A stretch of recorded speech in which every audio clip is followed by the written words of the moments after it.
Hello, we're back playing the Amnesia, and I'm going to go up these stairs because I see two really cool looking doors. What's this? Guest room. Well, I don't want any guests. They're probably zombies. Let's not go in there. Let's go into the study. That sounds cool. He returned the teacup to the saucer, and picked up the orb as one would an apple, and pondered on the strange happenings. Strange happenings. Glasses. Well, I will be right back. BRB. Hello there. We are back with Amnesia, and we are in the study. And there's a tinderbox. I can't open that chest for some reason. There's a cross. Another cross. What's that on that cross? Is that... No, it's not Jesus. It's just like depictions of things. I'm gonna ward off evil with this.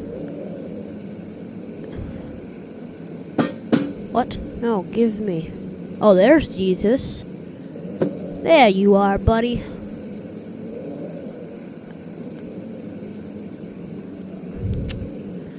Alright, I'm gonna use you to ward off evil. Let's do this. Yeah, screw you. Oh, I just said screw you, Jesus. It's kind of funny. Oh, I seriously just said that. It's awful. It's awful. Alright. What's in here? Let's light you up. Oh, another Jesus. Man, Jesus is everywhere. It's everywhere, man.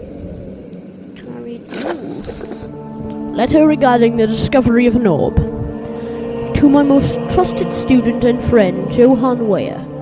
The most remarkable thing happened as I was traveling through the Prussian woods this summer. I finally found one of the orbs I have been looking for the last 20-odd years. It is as inexplicable as the Heliodromus described it in the Hortus Conclusus.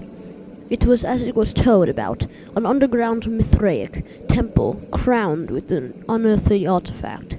The orb was big enough to fill my cupped hands, and the texture was smooth and jagged. Its color washed while rich. Sorry, Johann Weyer.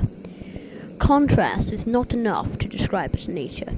It was an impossibility, an artificial paradox captured within stone.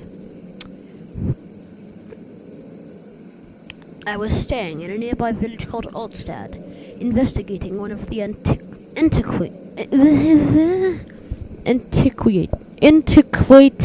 trails. I'm pretty sure it's antiquated, but I don't know. When I finally found the cavern, I went inside and suddenly I could verify the truth of these enigmatic artifacts. They were real. Oh my god, so much reading. As you can understand, this is the most important discovery of my life, but it has also become my greatest fear. As I entered the underground chamber, I could feel that I was trespassing. Because of my curiosity, I did my best to fight these instincts and fetch the orb from its place. I scrambled out of the chamber and into the woods. I could sense something was following me. It bayed loudly as it closed in. The beast, this guardian of the orb, was relentless in its pursuit. I made my way to a nearby ravine, where I stumbled upon some men fishing in the lake. I tried to warn them as I passed, but fortunately they remained as I continued my escape. When I heard their cry of pain echo through the valley, I felt such a tremendous sense of relief, thinking I would be spared. Suddenly a blue shimmering light engulfed me, and the colors of the forest were washed away before my eyes. I kept running through the bleak surroundings. The trees had turned charcoal black with leaves of cinder, the ground covered in murky water. I pressed on through the drenched land as the glowing ember gave way to the rising wind and rained on me. I could hear pleading screams in the distance, and I joined in as pain and fear overtook me. I fell to the ground, gasping for air.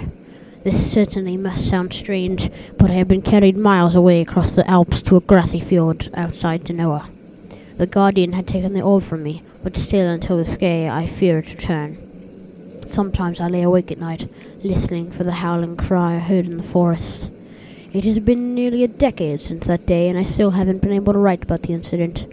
The last time we spoke, you told me about your interest in ongoing research into the mythic orbs, and I realized I owe you the truth about my visit to Alstad. Your friend and mentor, Heinrich Cornelius Agrippa. Oh, so that's what happened to the mysterious man. Alright. That's good. It's all fine and dandy.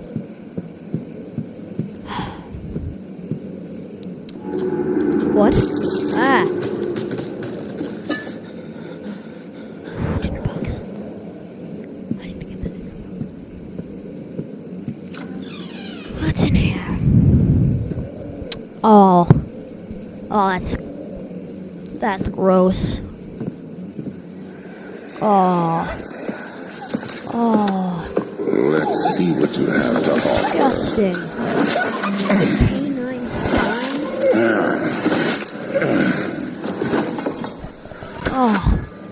Oh, this is horrible. What a mess.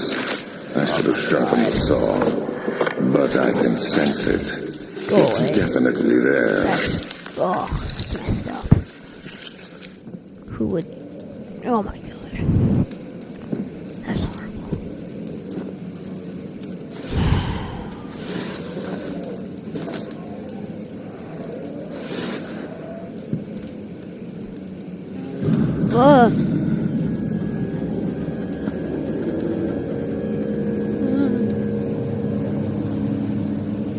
Ooh, I know what I'll do. You're headless. I'll give you a head, just 'cause I'm nice.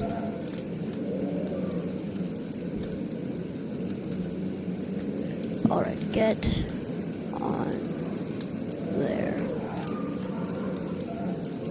Oh, come on. Don't be like that.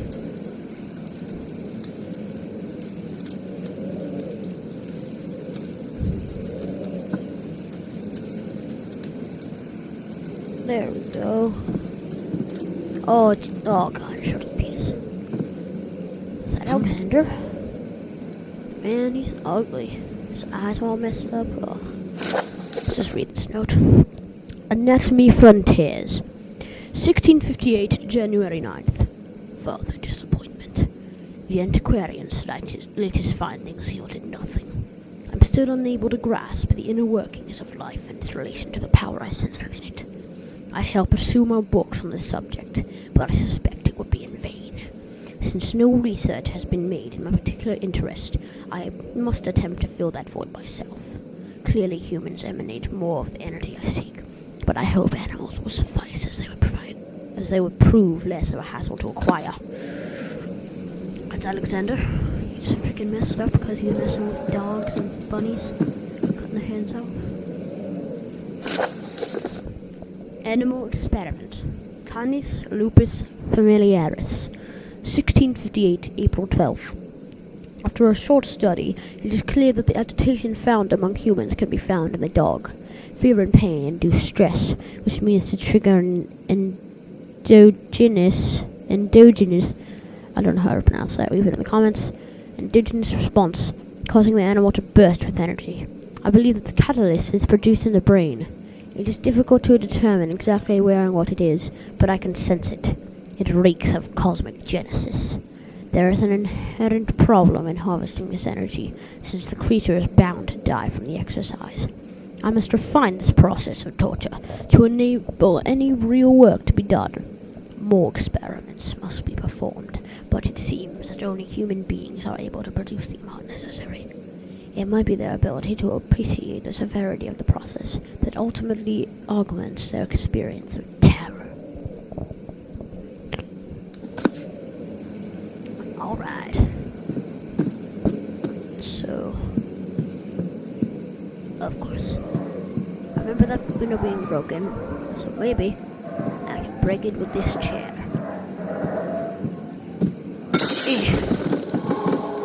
Yes.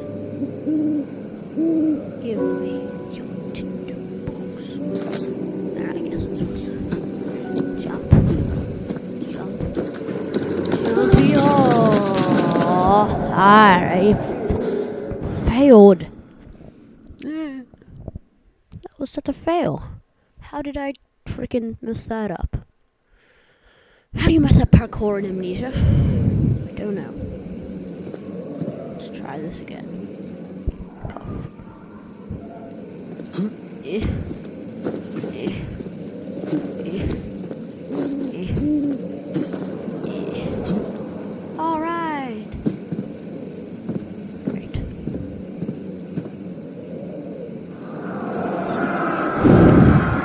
When will it be my turn? Have I not shown restraint? My patience spent centuries.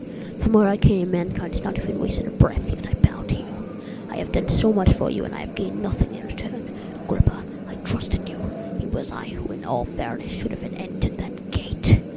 So I guess that's Alexander talking to Agrippa. So they knew each other, I guess. Elevator schematics.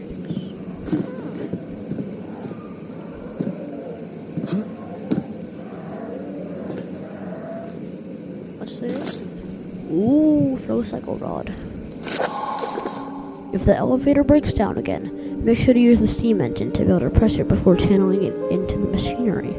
Adjust the levers to get the right amount of pressure inside the chamber. The meter should read up 8 and down 8. Make sure the flow is set according to the following chart. Trinity steam set functions, 4-phase amplitude, complete steam flow cycle. Note that the machine will not check proper configuration until all rods are inserted. Okay, so I have 1. Apparently I need 3. Alright, so I don't know how to get those, but I will. Deal with that later. Nothing. Nice, give me all the boxes. Alright, let's go.